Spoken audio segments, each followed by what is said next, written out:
Қайырлы күн оқушылар, тоғызқұмалақ арифметикасы бойынша 4-ші сабағымызды бастаймыз.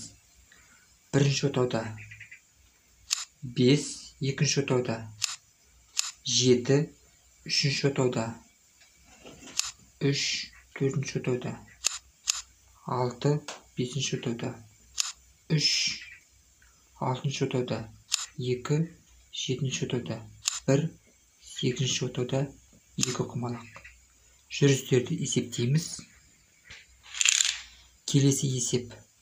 Бірінші отауда 8, екінші отауда 4, үшінші отауда 7, төртінші отауда 5, бесінші отауда 3, алтыншы отауда 3, жетінші отауда 2, сегізінші отауда 2. Жүрістерді есептейміз.